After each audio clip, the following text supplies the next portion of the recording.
જળ ચેતન, લેખક હરકિશન મહેતા. ચેપ્ટર 14.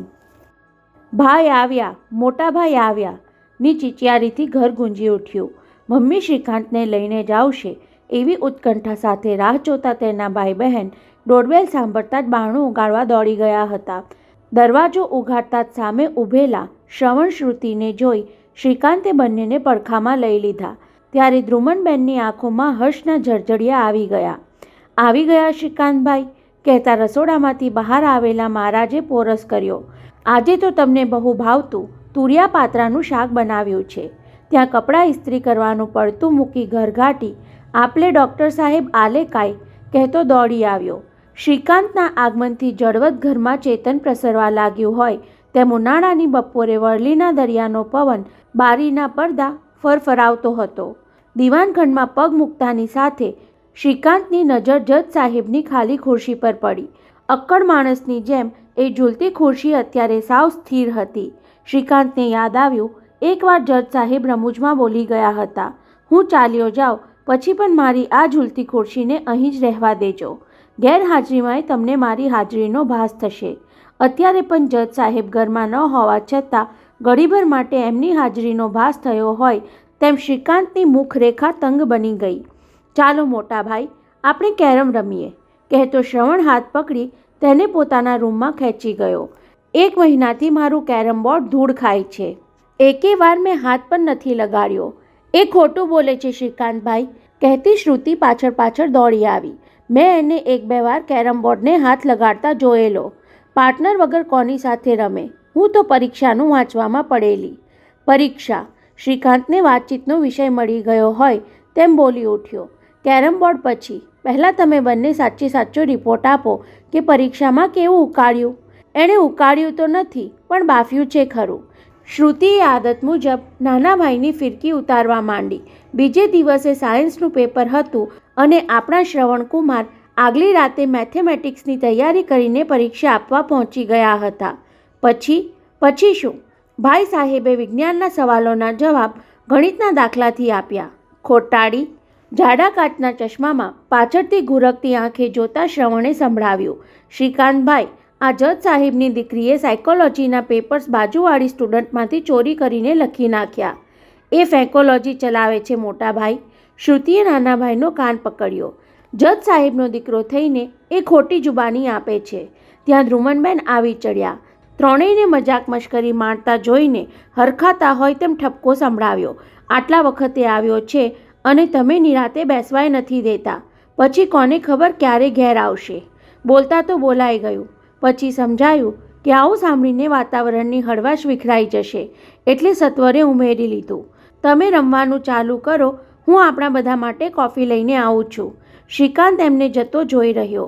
1 મહિના પછી ઘેર આવવાથી ઘરના બધા કેટલા આનંદમાં આવી ગયા.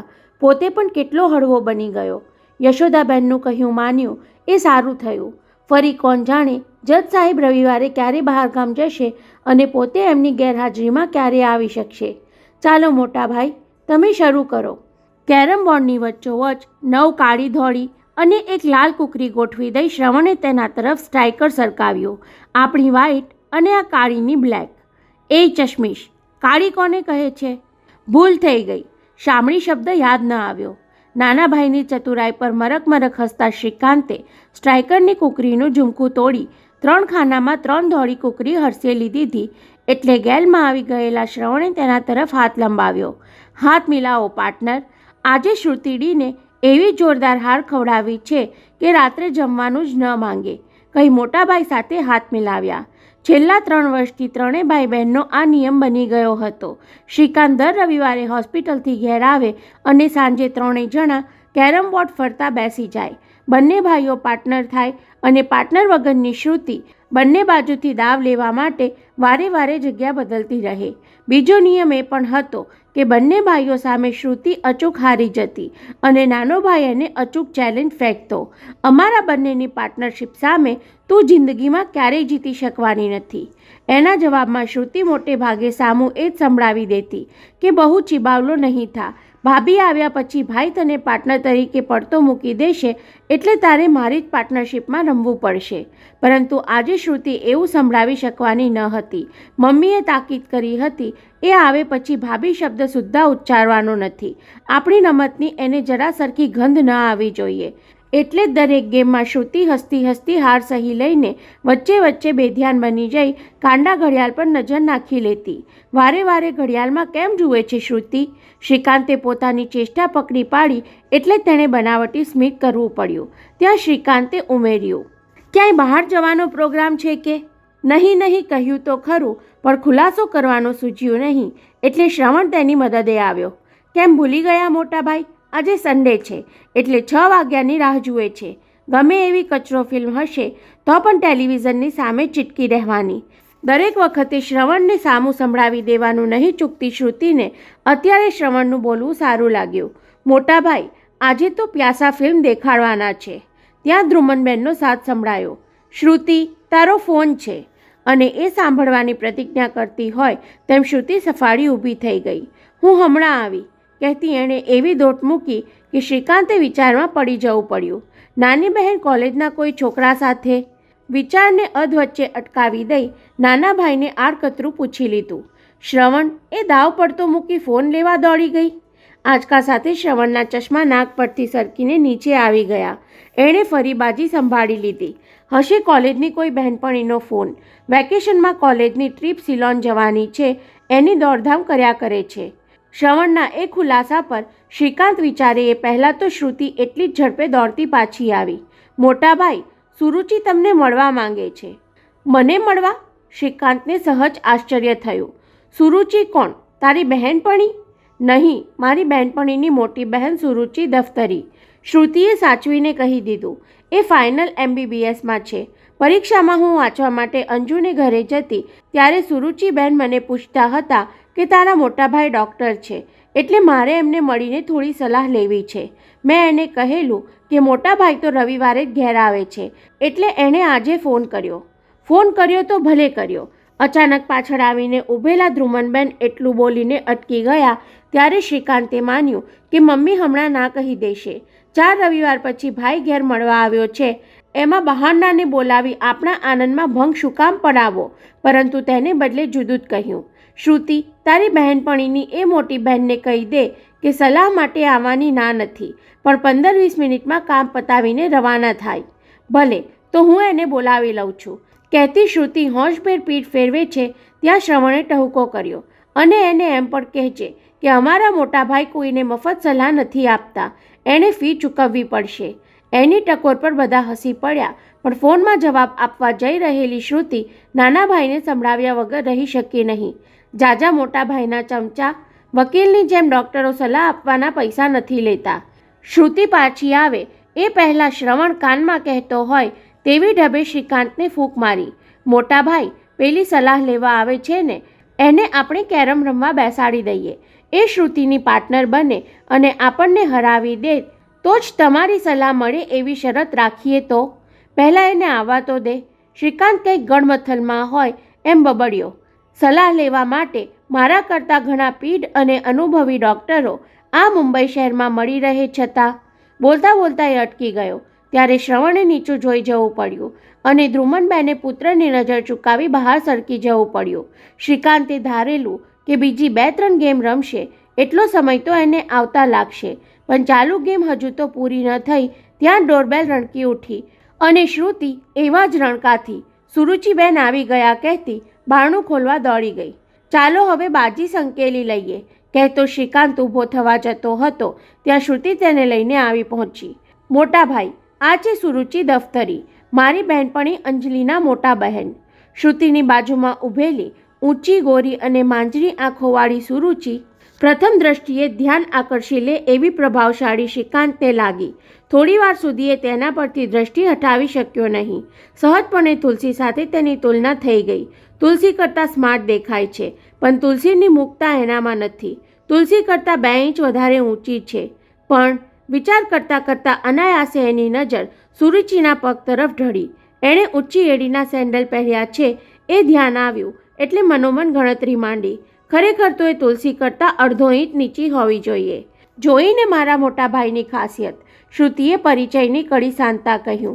પહેલી મુલાકાતમાં જ સામી વ્યક્તિને પગથી માથા સુધી નિરખી લઈને પારખી લેવામાં એ ભારે પાવદરા છે. It's very interesting.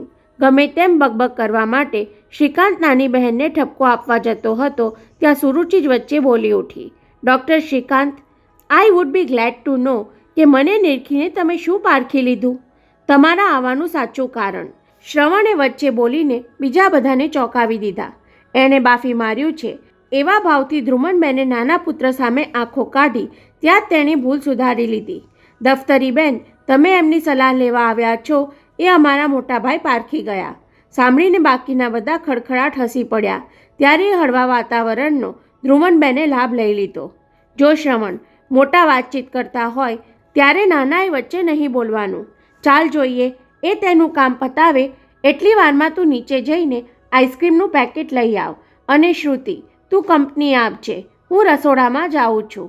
નહીં મમ્મી, મારાથી આ ટાઈમે કોઈને કંપની નહીં અપાય, કહેતી તેણે દિવાનખંડમાં નજર દોડાવી.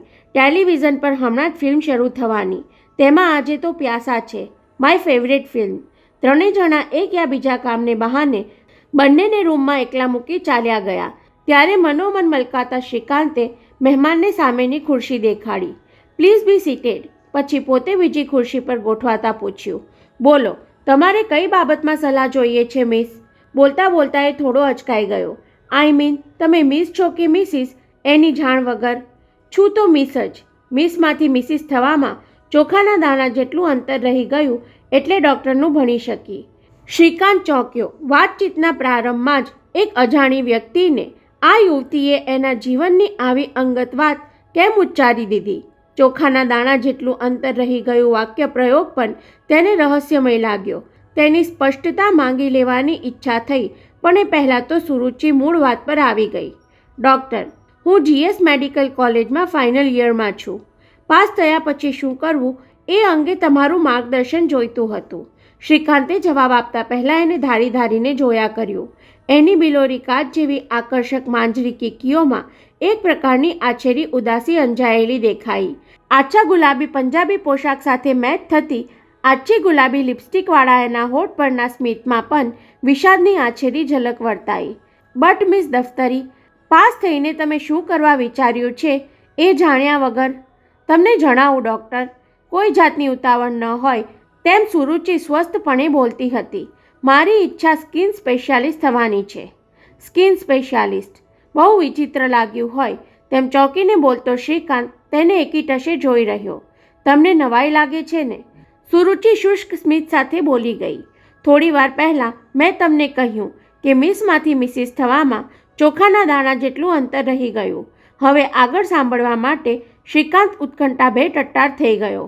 વાત એમ છે ડૉક્ટર શ્રીકાંત કે હું ઇન્ટર સાયન્સમાં ભણતી હતી ત્યારે મારી સગાઈ થઈ ગયેલી. ગાલ પર વિખરાતી છુટ્ટાવાળની લટને સરખી કરતી એ બોલી. તમે વૃંદાવન ધનજી ઝવેરી નામ તો સાંભળ્યું હશે. એ કુટુંબનો છોકરો હતો. આમ તો મારા પિતાનું કુટુંબ એમની તુલનામાં સામાન્ય ગણાય, પરંતુ મારું મોસાળ ઝવેરી કુટુંબ જેટલું જ જાણીતું છે. ઉત્તમચંદ વીરચંદ નામ તમારાથી તો અજાણ્યું ન જ હોય. ક્યાંથી હોય? એમના આ ઉત્તમ એપાર્ટમેન્ટમાં તો અમે રહીએ છીએ. શ્રીકાંતે આગળ સંભળાવવાની જિજ્ઞાસાથી સૂર પુરાવ્યો. ઉત્તમચંદના પુત્ર નવલચંદભાઈ સાથે અમારા જજ સાહેબને બહુ સારો સંબંધ પણ છે. એ નવલચંદભાઈની હું ભાણેજ, કહીને પહેલી વાતની કડી જોડતી આગળ વધી. સગાઈ પહેલાં મારે જે વાત કહી દેવી જોઈતી હતી એ મેં સગાઈ પછી છોકરાને કહી. બોલતા બોલતા એને ગળું ખંખેરવું પડ્યું. જો કે વડીલોની તાકીદ પ્રમાણે તો લગ્ન સુધી મારે એ વાત ઉચ્ચારવાની ન હતી. કઈ વાત? મારા જમણા પગની પિંડી પાસે સફેદ ડાઘ હોવાની વાત. ઓહ! શ્રીકાંતે સહાનુભૂતિભર્યો નિશ્વાસ નંખાઈ ગયો. You mean? Yes, I mean vitiligo. કોઈ જાતના સંકોચ વગર કહેતા ઉમેર્યું. લ્યુકોડર્મા અથવા તો આપણી દેશી ભાષામાં કોઢ. આમ તો એ સફેદ ડાઘ ચણાના દાણા જેવો છે, પરંતુ તેના સફેદ રંગના કારણે ચોખાના દાણા સાથે સરખાવતા મેં કહ્યું કે મિસિસ થવામાં ચોખાના દાણા જેટલું અંતર રહી ગયું. You are very sporting. ખેલદિલી માટે શ્રીકાંતની દાત સાંભળી એ લુખ્ખું હસી. તમે જેને ખેલદિલી કહો છો એને વડીલોએ બેવકૂફી ગણાવી. એના બોલવામાં ધાર હતી પણ કડવાશ ન હતી. સફેદ ડાઘની વાત જાણી છોકરાનો ચહેરો ફિક્કો પડી ગયો. એણે પૂછ્યું, આનો કોઈ અક્ષીર ઇલાજ નથી? મેં કહ્યું, ઇલાજ છે, પણ બધા જ કેસમાં અક્ષીર નીવડતો નથી. કેટલાને મટી જાય, કેટલાનો ડાઘ એટલો ને એટલો જ રહે, તો કોઈ કેસમાં વર્ષો પછી પણ આખા શરીરે કોડ ફેલાઈ જાય. તમારો જવાબ ડૉક્ટર જેવો સચોટ હતો. ત્યારે તો હું ઇન્ટર સાયન્સમાં હતી. ડૉક્ટરનું ભણવાની ઈચ્છાએ જાગી ન હતી, પરંતુ મારા ડૉક્ટર પાસેથી કોડ વિશે જાણેલી માહિતી મેં એને જણાવી અને જે થવું જોઈતું હતું એ જ થયું. કદાચ ન થવું જોઈતું હતું એ થયું એમ પણ કહી શકાય. સારું લગાડવા માટે તમે એમ કહી શકો. સ્પષ્ટ કહી દેવાની એની શૈલીથી શ્રીકાંત પ્રભાવિત થઈ ગયો. પછી શું થયું દફતરી? બસ પછી મેં મેડિકલ જોઈન કરવાનું નક્કી કર્યું. એક કારણ એ હતું કે આ બહાને થોડા દિવસ વડીલો લગ્નની વાત નહીં ઉચ્ચારે. અને બીજું કારણ એ હોઈ શકે કે ડૉક્ટર થઈને સફેદ ડાઘના ઇલાજ પર હું રિસર્ચ કરું. હવે સમજાયું. શ્રીકાંતના અવાજમાં આત્મીયતાનો રણકો આવી ગયો. તમે સ્કિન સ્પેશિયાલિસ્ટ થવાનું નક્કી કર્યું એનું કારણ હવે સમજાઈ ગયું. ત્યાર પહેલાં મારું અહીં આવવાનું કારણ પણ તમને સમજાઈ ગયું હશે. ડૉક્ટર શ્રીકાંત, કહેતી સુરુચિ દિવાનખંડ તરફ જોવા લાગી એટલે શ્રીકાંતનું આશ્ચર્ય વધી ગયું. થોડીવાર એના મુખભાવ નિરખી લઈને પેલી બોલી, તમે આશ્ચર્ય દાખવો છો એ તમારો વિવેક છે, પણ મારા આવતાની સાથે મને નિરખી લઈને પારખી ગયા હતા ને કે મને અહીં શું કામ બોલાવવામાં આવી છે? તમને બોલાવવામાં ક્યાં આવ્યા છે? તમે તો ફોન કરીને આવી એ વાત સાચી, પણ મારે ઘેરથી મોકલવામાં અને તમારે ઘેરથી બોલાવવામાં આવી હોય એવી રીતે આવી છું.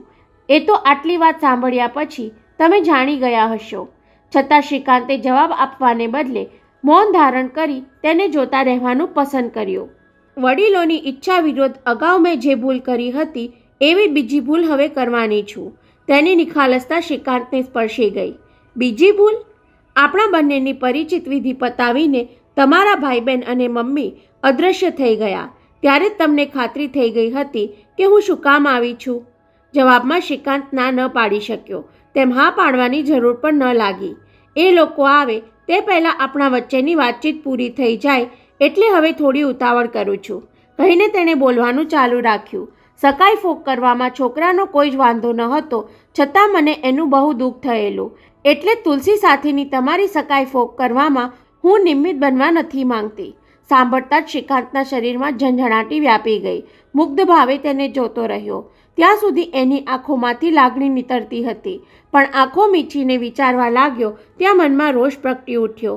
આ માટે જજ સાહેબ બહારગામ ચાલ્યા ગયા. આટલા ખાતર મમ્મી મને મળવા યશોદાબેનને ઘેર આવ્યા અને પછી ગોસ્વામીજીને મળવા તૈયાર થયા. ડૉક્ટર, તમારા ઘરમાં કોઈ આવી ચડે અને તમારા ચહેરાના ભાવ જુએ તો તુરંત જ આપણી ચોરી પકડી પાડે. આમાં ચોરી? બીજાથી છાનું રાખવાનું હોય એ ચોરી ગણાય, કહીને ગંભીર થઈ ગઈ. તમે તુલસી સાથેની મારી સકાઈ ફોક કરવામાં નિમિત્ત નહોતા બનવા માંગતા, છતાં અહીં કેમ આવી એ કહી દઉં. સુરુચિ પાસે જાણે બધા સવાલના જવાબ તૈયાર હોય તેમ બોલી. વડીલો છેલ્લા 3 અઠવાડિયાથી મારી પાછળ લાગી ગયા હતા. મારા મામા અને તમારા પિતા વચ્ચે આ યોજના ગોઠવાઈ ચૂકી હતી. હું વિરોધ કરું તો મામાની નારાજગી વહોરી લેવી પડે. વર્ષો પહેલાં પિતાનું અવસાન થયું ત્યારથી મામા જ અમારું ધ્યાન રાખતા આવ્યા છે. નેપિયન્સી રોડ પર એક ફ્લેટ છે. મામાએ મારા ભાઈને એમના એક ધંધામાં ભાગીદાર બનાવ્યો છે. અમને ત્રણેયને ભણાવી ગણાવીને પરણાવવાની જવાબદારી પણ એમણે સ્વીકારી લીધી છે. આ સંજોગોમાં મારાથી જાહેર વિરોધ થઈ શકે તેમ ન હતો, પરંતુ અહીંથી ઘેર ગયા પછી તમને પૂછશે તો તમે શું કહેશો એ આપણે બંને નક્કી કરવાનું છે, કહીને એણે ઝડપથી ઉમેર્યું. એક વાત નક્કી છે, પહેલીવાર ભૂલ કરીને ઘરનાને કહી દેવાની જે ભૂલ કરી હતી એવી ભૂલ આ બીજી ભૂલમાં નથી કરવાની. સમજાયું નહીં? પહેલીવાર ઘેર જઈને બધું સાચે સાચું કહી દીધેલું એવું આ વખતે નથી કરવા માંગતી. તમારો સહકાર મળે તો. દિવાનખંડમાં ટીવી ચાલતું હતું. પ્યાસાનું ગીત વાગતું હતું એટલે બંને વચ્ચેની વાતચીતનો અવાજ કે અણસાર પણ કોઈને આવી શકે નહીં એવી સગવડ આપોઆપ સર્જાઈ ગઈ હતી. બોલો, મારે શું સહકાર આપવાનો છે મિસ દફતરી?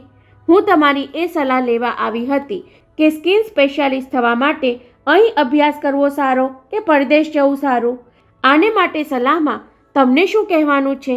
એ પ્રશ્ન પૂછનાર અને સાંભળનાર બંને હસી પડ્યા. બંનેના સ્મિતની એ આપલે કદાચ દૂર દિવાનખંડમાં બેઠેલા દ્રુમનબેનની નજરે ચડી હોય તો એ પણ મનમાં હરખાતા હશે.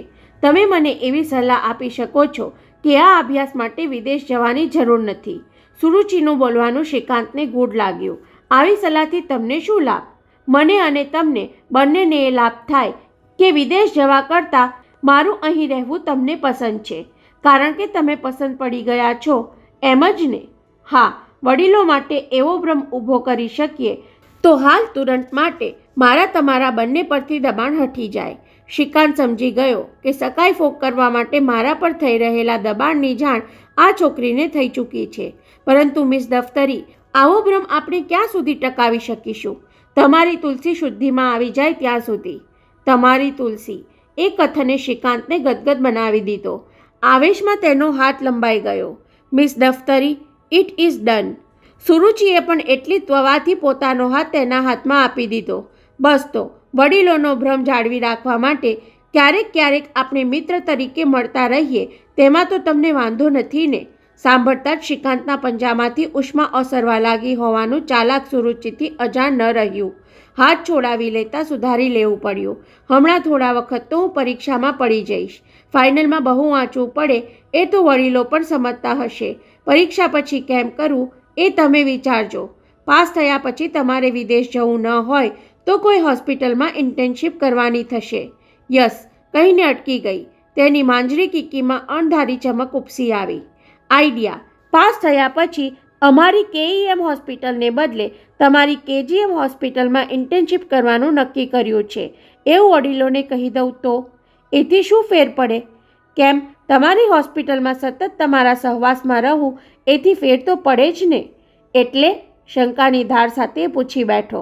સહવાસમાં રહેવાથી ફેર પડવાનો અર્થ એ જ કે વડીલો એવો જ અર્થ કરે કે એક જ વ્યવસાયની બે યુવાન વ્યક્તિ સતત સાથે રહે પછી આપોઆપ જીવનસાથી બનવાના સંજોગો ઊભા થાય જ. આ માન્યતા પર મદાર રાખીને વડીલો ભલેને રાજી રહેતા. એના એ પ્રસ્તાવ પર શ્રીકાંત વિચારતો હતો ત્યાં દિવાનખંડમાંથી શ્રુતિ આવી ચડી.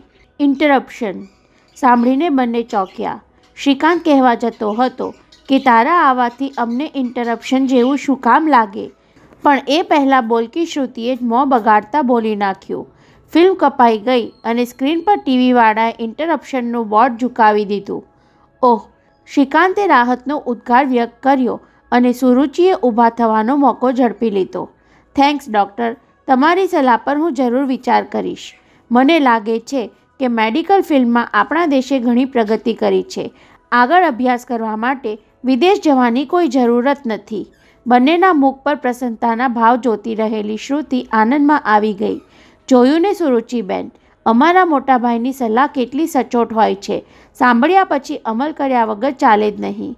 યુ આર રાઇટ શ્રુતિ, કહીને તેના ગાલ પર લાડથી ટપલી મારીને એણે ઉમેર્યું. અને જો શ્રુતિ, હવેથી મને સુરુચિબેનને બદલે રુચિબેન કહીશ તો ચાલશે. તું તો જાણે છે ઘરમાં મને બધા રુચિ કહે છે. ઓકે. શ્રુતિ એ વાત પર ખુશ થઈ. હું શ્રુતિ અને તમે રુચિ. નામ કેવા સરખા લાગે છે. માત્ર સરખા નહીં, શ્રીકાંતે તેની ભ્રામક ખુશાલીમાં વધારો કરતા કહ્યું. કેવા સરસ લાગે છે એમ કહે શ્રુતિ. ત્યાં આગળ શ્રવણ અને પાછળ ધ્રુમનબેન બંને હાથમાં આઈસ્ક્રીમની પ્લેટ સાથે આવી પહોંચ્યા. અરે સુરુચિ, ઊભી કેમ થઈ ગઈ? શ્રવણને આઈસ્ક્રીમ માટે છેક બ્રિજ કેન્ડી જવું પડ્યું, છતાં સમયસર આવી ગયો. સુરુચિએ તીરછી નજરે શ્રીકાંત સામે જોઈને આ વાક્ય ઉચ્ચાર્યું. તેમાં એ તો સમજી ગયો કે અમારી વાતચીત લાંબી ચાલે એટલા માટે આઈસ્ક્રીમને આવતા વાર લાગી. પણ શ્રુતિ જુદો જ અર્થ સમજી બેઠી.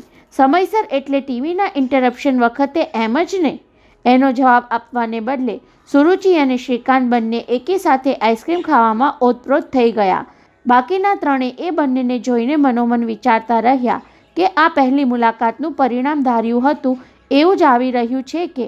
એમના વિચારને વળ ચડાવવા માંગતો હોય તેમ શ્રીકાંત ઉત્સાહભેર સુરુચિને વળાવવા દરવાજા સુધી ગયો. પેલીએ જતાં જતાં શિષ્ટાચારથી થેન્ક્સ માન્યા ત્યારે શ્રીકાંતે યુ આર વેલકમનો એવો જ વિવેક દર્શાવ્યો. પરંતુ ઘરનાઓએ તો યુ આર વેલકમનો એવો જ મતલબ તારવ્યો કે સુરુચિને આ ઘરની પુત્રવધુ તરીકે વેલકમ કરવા માટે હવે બહુ વેઇટ નહીં કરવું પડે. સખારામ, તને શું થઈ ગયું છે? યુનિયન આગેવાન ગોવાળકર આર્થર રોડ જેલની મુલાકાતની સાંકડી ખોલીમાં સ્ટૂલ પર બેઠેલા તગડા સખારામને સમજાવી રહ્યો હતો. પોલીસવાળા ટોર્ચર ન કરે એટલા ખાતર અંડર ટ્રાયલ પ્રિઝનર તરીકે પોલીસ કસ્ટડીમાંથી જેલમાં તારી ટ્રાન્સફર કરાવી. યુનિયન તરફથી કેસ લડવા માટે બાહોશ વકીલ રોક્યો અને હવે તું એમને સહકાર ન આપે એ કેમ ચાલે? હવે મને સમજાય કે આ બધું કરવાની જરૂર ન હતી. ભરાવદાર શરીરવાળો સખારામ ઉઘાડા પગના બંને તળિયા જમીન પર ઘસતો ગોવાળકર સાથે નજર મેળવ્યા વગર બોલી ગયો. ગુનો કર્યો જ છે તો સજા ભોગવી લેવામાં પીછેહટ શું કામ કરવી? તે ગુનો કર્યો જ નથી ભાઉ. ગોવાળકરથી થોડા ઊંચા સાદે બોલાઈ ગયું. એટલી સાંકડી ખોલીના દરવાજે બેઠેલા જેલ પોલીસ તરફ ડોક ફેરવીને પોકળ હસી લીધું. કેટલી બધી લાગવગ લગાડીને મેં આ મુલાકાતની ગોઠવણ કરી ત્યારે માંડ 15 મિનિટ મળવા માટે આપી. તેમાં 5 મિનિટ તો તે મોં ઉઘાડવા માટે વેડફી નાખી. કહેતા ગોવાકરે અધીરા અવાજે પૂછ્યું, સાચું કહેજે, અઠવાડિયા અગાઉ દેશમાં ઇમરજન્સી દાખલ થઈ એટલે તું ડરી તો નથી ગયો ને? ત્યારે સખારામની મોટી આંખો ગોવાળકરના દાઢીવાળા ચહેરાને તાકવા લાગી. મારે ઇમરજન્સી સાથે શું લાગે વળગે? એટલું જ લાગે વળગે કે તારો કેસ કોર્ટમાં કદાચ ઝડપથી હાથ ધરાશે અને ફેસલોએ સત્વવે આવી જશે. તો સારું ને? સારું શેનું? બચાવ કરવામાં ઢીલો રહીશ તો 5-7 વર્ષ જેલ ભેગો થઈ જઈશ, કહીને તેણે ઉત્સાહભેર ઉમેર્યું. પણ અમે એવું નથી થવા દેવાના.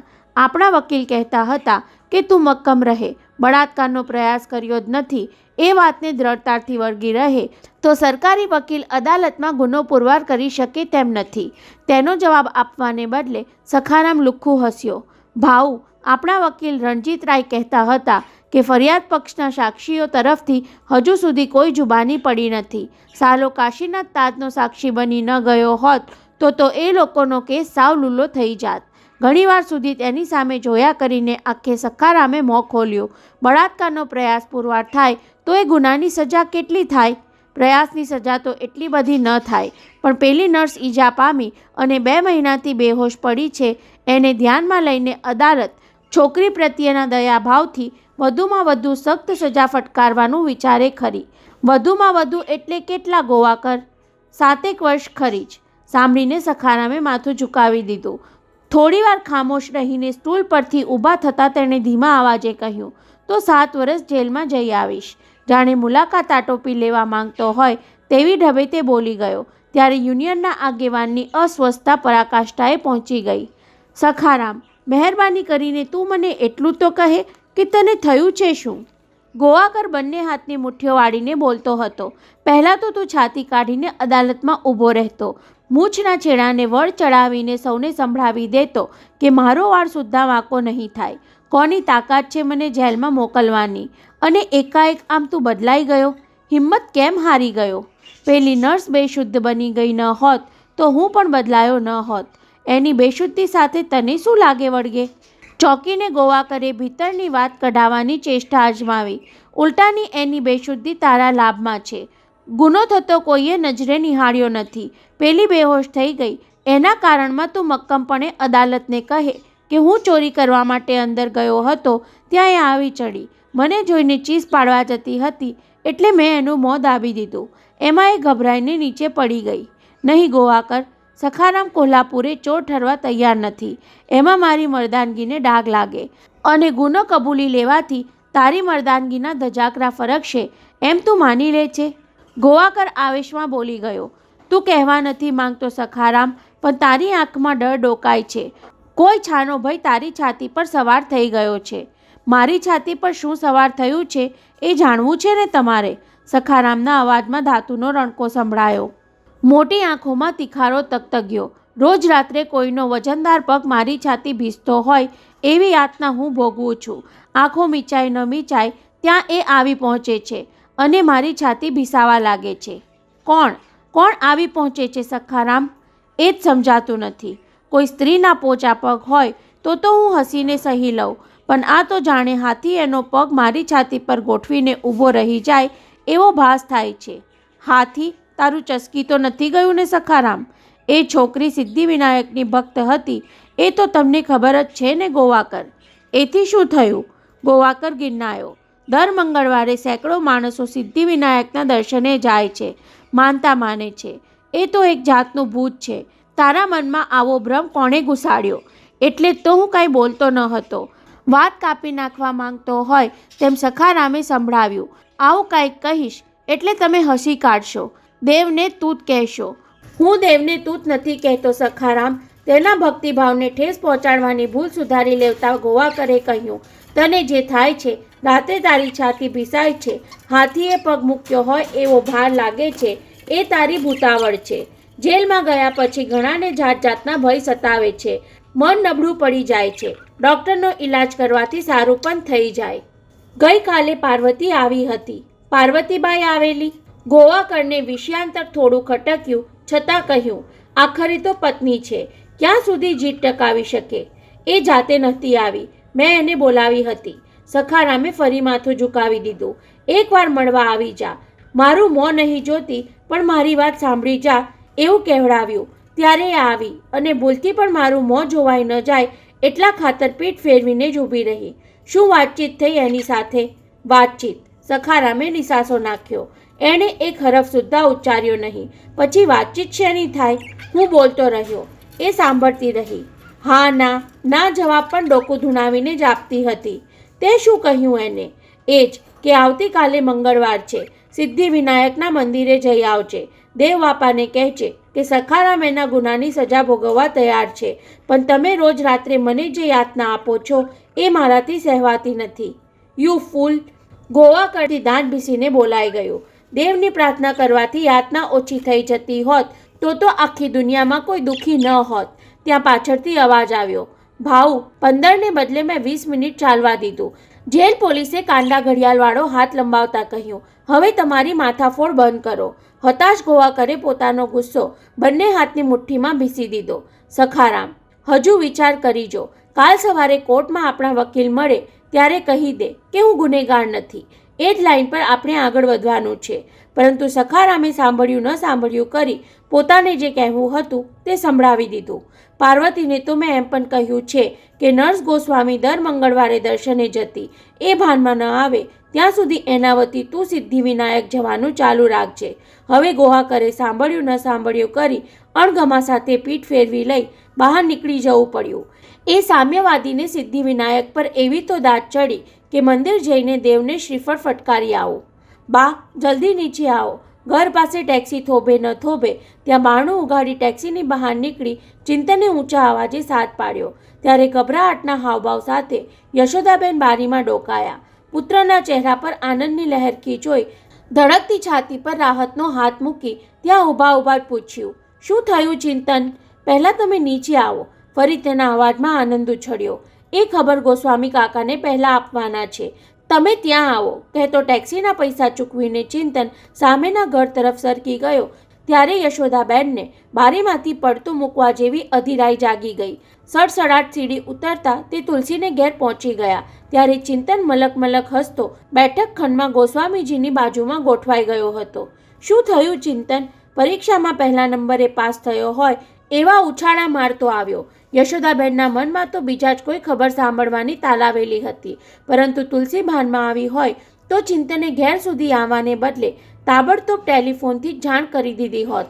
આટલા મોટા અવાજે સાથ પાડીને તો મારી જેવી મજબૂત હૃદયવાળીને પણ આંચકો લાગી જાય, કહી ચિંતને તેમણે આડકતરો ઇશારોય કરી દીધો કે જે કહેવાનું હોય તે સાચવીને કહેજે. હાર્ટ પેશન્ટ માટે તો આનંદનો આંચકોય ક્યારેક જીવલેણ નીવડે છે. ગોસ્વામી કાકા, આજે તુલસીએ સૂપ ન પીધો. ગોસ્વામીજી કે યશોદાબેનને એમાં ચોંકવા જેવું કાંઈ ન લાગ્યું. ચિંતન, તુલસી જાતે ક્યાં સૂપ પીતી હોય છે? ગોસ્વામીએ સ્વસ્થપણે કહ્યું. એને તો નળી વાટે. હા, પણ નળી વાટે ટામેટો સૂપ પાયો તેણે બધો જ પાછો કાઢી નાખ્યો. એટલે ઉલટી કરી? યશોદાબેન અધીરાઈ દબાવી શક્યા નહીં. તુલસીએ ઉલટી કરી નાખી?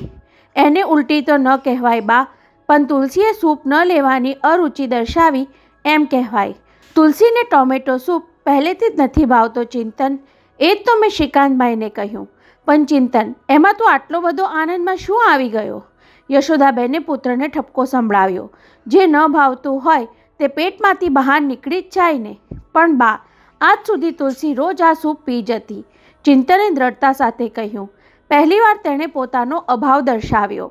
પોતાની વાતનો બંનેમાંથી કોઈના મોં પર ધાર્યો પ્રતિભાવ ન જોવા મળ્યો ત્યારે ચિંતને આવેશને અંકુશમાં લઈને સમજાવવા માંડ્યું. મારી વાત ધ્યાનથી સાંભળો. આજ સુધી તુલસીની 5 ઇન્દ્રિયો જડ હતી. એકવાર ચીસ પાડવા સિવાય ક્યારેય કોઈ વાતનો એણે પ્રતિકાર કર્યો નથી. સ્પર્શ, ગંધ, સ્વાદ વગેરે તેની બધી દ્રષ્ટિઓ મુઠ્ઠી બની ગઈ હતી. આજે પહેલીવાર એણે ન ભાવતી ચીજ ખાવાનો પ્રતિકાર કર્યો. કદાચ એને ખાવાની રુચિ જ ન હોય. નહીં બા, થોડી વાર પછી એને સાબુદાણાની કાંજી આપી તો વિના વિરોધે પી ગઈ. હે? હવે ગોસ્વામીજી તકિયાનો ટેકો છોડી ટટ્ટાર થઈ ગયા. સાબુદાણાની કાંજી તો તુલસીને બહુ ભાવે છે.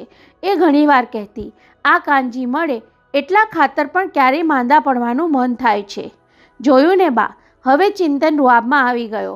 એનો અર્થ એ થયો કે મગજના તંતુઓને સૂક્ષ્મપણે ભાવ અભાવનું જ્ઞાન જાગૃત થયું. તો પરમાત્માની પરમ કૃપા. ગોસ્વામીજીએ ગદગદ થતાં કહીને પૂછ્યું, ડૉક્ટરો શું કહે છે? ડીન સાહેબને જાણ કરી એટલે દોડતા આવ્યા. એમણે નિષ્ણાત ડૉક્ટરોને ખબર આપી એમનો અભિપ્રાય મેળવ્યો તો સૌ એક વાતમાં સંમત થયા કે this is a very good symptom.